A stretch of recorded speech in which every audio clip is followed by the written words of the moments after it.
Hello everyone, কেমন আছেন সবাই? Welcome back to my channel journey with Papai.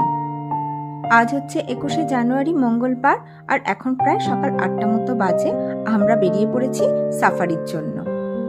আমাদের সকাল 9টার সময় গরুমারা জঙ্গলের মেদলা ওয়াচ টাওয়ারের কার সাফারির বুকিং ছিল, যেটা আমরা অনলাইনে WBSFD এর সাইটে গিয়ে আগে থেকেই বুক করে রেখেছিলাম। আর এর জন্য আমাদের লেগেছিল পার হেড 280 টাকা করে। আমরা এখন যাচ্ছি লাটাগুড়ি NIC-তে, মানে লাটাগুড়ি কাউন্টারে। গরুমারা জঙ্গলে সকাল আর বিকাল মিলিয়ে মোট 4টি সাফারি হয়ে থাকে। সকালবেলা 6:30 থেকে 8টা আর 9টা থেকে 10:30 হচ্ছে সাফারির টাইম, এবং বিকালবেলা দুপুর 1টা থেকে 2:30 আর 3:30 থেকে 5টা হচ্ছে বিকালবেলা সাফারির টাইম। এখন যেহেতু জানুয়ারি মাস শীতকাল, তাই আমরা 9টা থেকে 10:30টার সাফারিটা নিয়েছিলাম।